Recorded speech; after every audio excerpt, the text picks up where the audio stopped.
Ketika perang terjadi di sebuah wilayah, ada yang menarik. Virus corona agaknya tidak beredar di sana. Apakah virus itu takut sama peluru tajam ya? Sebagian orang percaya bahwa pandemi virus Wuhan ini adalah natural disaster atau petaka alami seperti halnya pada Spanish flu di awal abad 20 atau Black Death di abad pertengahan di Eropa. Sebagian percaya ini adalah pandemi yang diplan atau direncanakan. Karena direncanakan, ya ada target pencapaian, ada kebutuhan yang diciptakan atau create demand, dan ada solusi yang telah disiapkan. Mereka yang sefaham dengan pandemi, pemikiran mereka kalau melihat pejabat yang menekan rakyatnya, pejabat atau pemerintahan itu takut atau kalah sama oligarki artinya. Karena pandemi dijalankan oleh oligarki yang diuntungkan secara materi dengan mempengaruhi pejabat dan pemerintahan yang dipakai sebagai alat perpanjangan tangan penyedia kebutuhan tersebut. Itu bagian dari cerita konspirasi bagi mereka yang percaya. Untuk itu, kita lihat sekarang, adakah korelasi hubungannya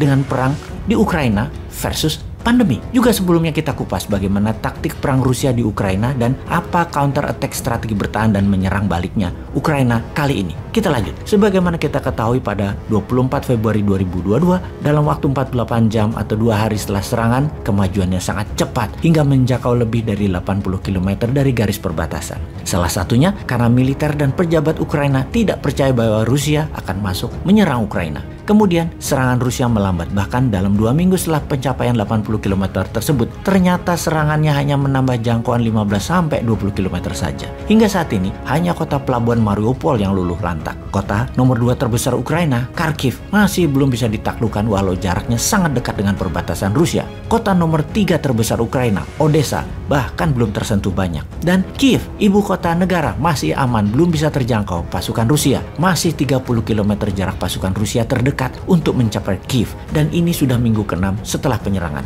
Perhitungan pencapaian serbuan Rusia baru hanya bisa menaklukkan 20% wilayah Ukraina dan tidak bergerak maju lagi. Kota-kota di dalam jangkauan 20% wilayah yang telah dicaplok pertempurannya masih sengit terjadi, seperti di Kharkiv misalnya. 20% wilayah yang dikontrol Rusia saat ini adalah sekitar 125.000 km persegi di luar Crimea yang sudah dianeksasi di tahun 2014. Yang jadi pertanyaan sekarang, apakah dengan telah mengendalikan 20% wilayah Ukraina, serangan Rusia dianggap sukses? Bagaimana kalau kita bandingkan dengan Operation Barbarossa di tahun 1941, serangan kilat Jerman ke wilayah Soviet yang merupakan serangan tiba-tiba di mana dalam 1 minggu berhasil maju 300 km dan dalam 2 minggu 700 km pasukan Jerman sudah masuk ke wilayah Soviet. Kemudian ketika memasuki 1 bulan, Jerman berhenti sebentar dan menguatkan pasukan cadangan dan logistik, lalu menyerang melebar tetapi tidak langsung ke Moskow. Dengan jumlah tentara Jerman menyerang Rusia sangat besar, membuat di awalnya Rusia tidak memberi perlawanan berarti.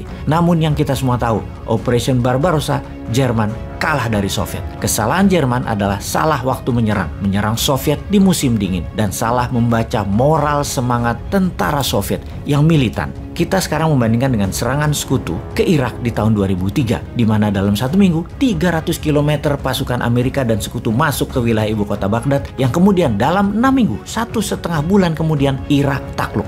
Takluk karena pasukan Irak tidak punya semangat juang dan tidak percaya pada pemimpinnya yang dari kalangan minoritas dan berlaku diktator, yaitu Saddam Hussein. Kembali ke serangan Rusia ke Ukraina. Serangan Rusia ke Ukraina dibandingkan dengan serangan Amerika sekutu ke Irak yang berjumlah 300.000 tentara, atau serangan Jerman ke Soviet dengan 1 juta tentara lebih. Serangan Rusia ke Ukraina dalam 1 minggu pertama hanya 60% dari 190.000 tentara di perbatasan yang menyerang masuk ke Ukraina. Sisanya menjaga dan melihat bagaimana reaksi Ukraina dan NATO. Diperkirakan oleh Kepala Intelijen Pertahanan Rusia waktu itu, moral dari tentara Ukraina dan penduduk Ukraina itu rendah, tidak akan membela pemimpin mereka yang pro-barat dan juga dari kaum minoritas, Volodymyr Zelensky. Ternyata semua perkiraan awal itu meleset. Ukraina sampai 6 minggu ini masih bertahan. Zelensky masih pegang kendali. Sekarang kita menganalisa apa yang akan terjadi. Melihat Rusia menggunakan strategi bumi hangus, melihat pengungsi keluar dari Ukraina sudah mencapai 4 juta warga, melihat lebih dari 10 juta warga Ukraina di wilayah pendudukan Rusia yang menguasai 20% wilayah sudah hampir kosong, agaknya bagi Zelensky keputusan terbaik pertama adalah menyerah ikut maunya Rusia, menjadi negara netral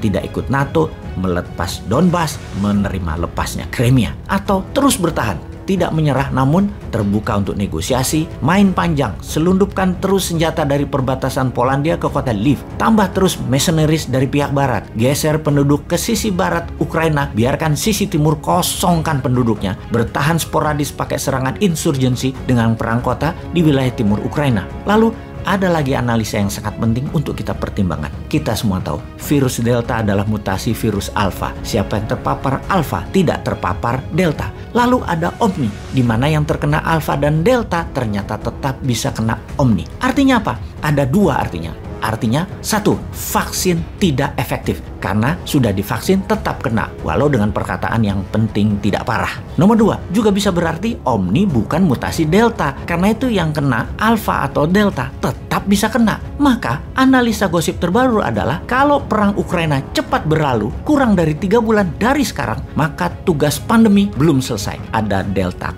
Crohn, mutasi Omni akan dilanjutkan dan bersiap dunia melakukan lockdown lagi. Kalau perang Ukraina memanjang, maka stok pangan artificial food dimainkan. Pokoknya mereka-mereka juga yang untung. Paham?